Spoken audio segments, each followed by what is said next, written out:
presently, 8% of the total immigration population is composed of people from sub-Saharan Africa, after Afro-Caribbean, and of significant numbers of Afro-Latinos. This phenomenon has shaped and reshaped what we consider the Black freedom struggle in the 21st century. And so part of today's panel is really having this conversation around what are the new dimensions of solidarity in the Black freedom struggle in terms of international work.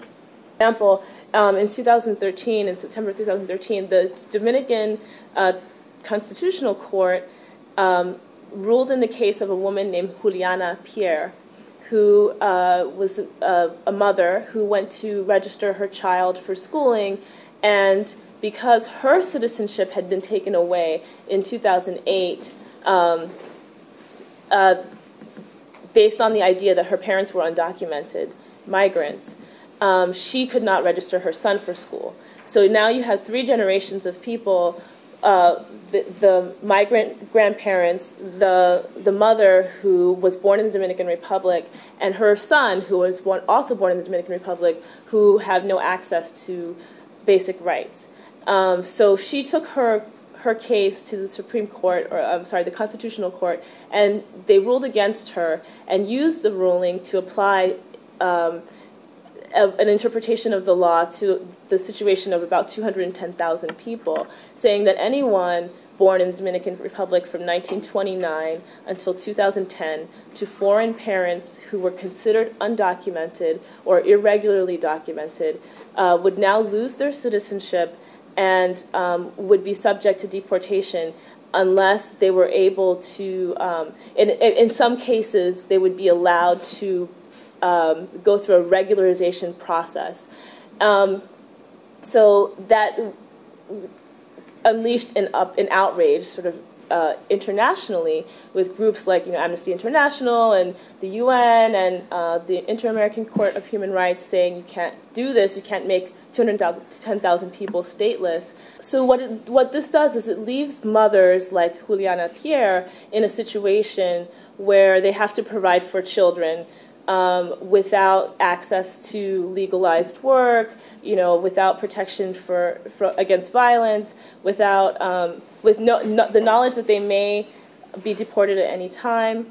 Their children cannot legally attend school after, I believe it's the 5th grade. You have many stories of kids who were attending school and now suddenly have had to stop. In some cases, they've been allowed to go to the 8th grade, but then they continue to repeat the 8th grade because there's nowhere else for them to go. Positive that came from this is that Dominican American groups got on board, and I think in my experience showing this video and being part of these discussions over the past 8 years, this was the first time that I saw the Dominican American community so galvanized, and groups especially of younger activists getting the community to speak in solidarity with Dominicans of Haitian descent and to say very clearly, we see these people as part of the social fabric of the Dominican Republic. They are Dominican, and we're claiming them as our own. So we reached out a lot during this time to these other organizations because they were huge and served a lot of the Spanish-speaking communities, and we wanted to do a lot of solidarity work. But it wasn't that simple, because once they discovered that we were in fact Black, we got a lot of pushback. Also in 2005, something happened that forced everyone who claimed to be doing any justice work to look at how U.S. foreign policy plays out here, and that was Hurricane Katrina. Mm-hmm. So we're in Atlanta, Hurricane Katrina happens, and you have this mass exodus of folks from the Gulf coming to Atlanta and other big cities, and then a mass influx of Central American workers going into Louisiana after the cleanup. A lot of guest workers, a lot of mostly West Bay workers, and other people from Central America, a lot of areas in Central America. So the organizations in Atlanta, the Latinos, I'm talking specifically about Spanish-speaking Latino organizations in Atlanta, had a choice at this time to really begin to do the hard work of addressing race, because Katrina forced them into it, forced everybody into it, of addressing race and gender, or they could continue with the legalization and voter registration mantra. Mm-hmm. Most of the groups chose to follow the latter. But we recognize a unique opportunity after Katrina to really build with, in solidarity with a lot of African American groups, using the human rights framework around internal displacement.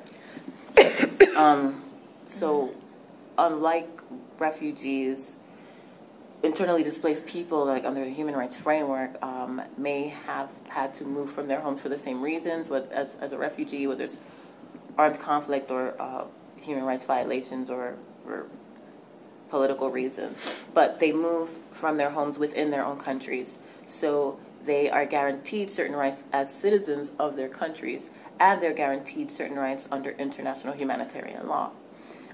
We knew this. We were organizing with a lot of Black folks, a lot of Caribbean, and some of the Spanish-speaking Latino community. And because of our experiences around internally displaced people in places like Colombia, in places like Mexico and Panama, where the vast majority of people being internally displaced, take Colombia for example, are Afro-Colombians and indigenous Colombians. I mean, you're looking at one of the worst crises in terms of internal displacement in Colombia at about 5 million people, and that was just 2 years ago. And so the connections that we were able to make were really clear, and they were really solid. And one of the key points, and I think, Sunyata, you actually kind of spoke to it around economic globalization and what's going on around the world, and why are people actually moving. We have to take this into consideration when we're talking about migration, when we're talking about the immigrant rights movement, we're talking about racial justice and economic justice. And for us, we really believe that if we aren't going to talk about the root causes of the issues in our society, we're never going to resolve them. And it's really important for us to do that. And so when we think about migration, when we think about what we need to do, economic globalization, that being foreign policies, fair trade policies, the ways in which the World Bank is operating across the globe, the International Monetary Fund, these are all important mechanisms to forcing people out of their countries. They're not able to make a living. They're not able to provide for their families, not able to have sustained housing, health, access to water. A number of reasons and things are pushing folks out. And so when we come to this country, I think it's important for us to acknowledge that there are reasons why folks are moving, or when we're going to any country. And I'll say any country because, in fact, in Africa, 70% of those who migrate are actually migrating on the continent. They're not going to Europe or the US or wherever else people might think. They're actually just migrating from country to country. And so I just want to acknowledge that that's also occurring. And I think a lot of folks think about criminalization in a kind of a post-9/11 context.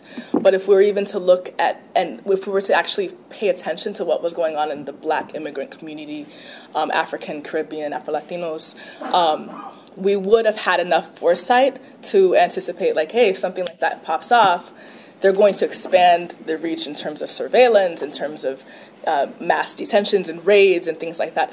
But it was already going on in the Black community.